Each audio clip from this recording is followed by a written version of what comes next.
Hello everyone, welcome back to my channel. দেখে তো বুঝতেই পারছো আমরা কোথাও যাচ্ছি। হ্যাঁ, আমরা চলে যাচ্ছি কিন্তু দীঘা। আর আমরা গিয়েছিলাম কিন্তু পয়লা বৈশাখের ঠিক আগের দিনকে। তো অনেক দিন আগে ভিডিওটা করেছিলাম কিন্তু পোস্ট করা হয়নি। তো কথা বলতে বলতে চলেও এসছি, আর আমাদের বাসটা প্রথমেই হল্ট করেছিল শঙ্করপুরে। আর এই বছর আমরা প্রথমবার বাসে করে দীঘা গেলাম। এত বছর যখন গেছি ট্রেনে করে গেছি, কিন্তু এবারে কিন্তু বাসে করে গেছি। বাসে কিন্তু খুবই ভালোভাবে আমরা জার্নি করেছি, কোনো অসুবিধা হয়নি। ট্রেনের মতনই খুবই শান্তিতে জার্নিটা করতে পেরেছি।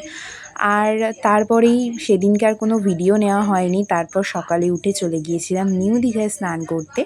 সেখানে গিয়ে কিছু ভিডিও নিয়েছি, কিছু ফটো নিয়েছি, যেগুলো তোমাদের সাথে শেয়ার করলাম। আর তারপরের দিনকে আমরা ফিরছিলাম বাড়ি, এবং আমাদের বাসটা হল্ট করেছিল তাজপুর।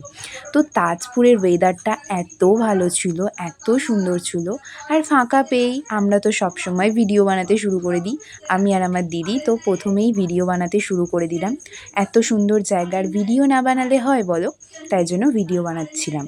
আর জায়গাটা এত সুন্দর লাগছে কি বলবো।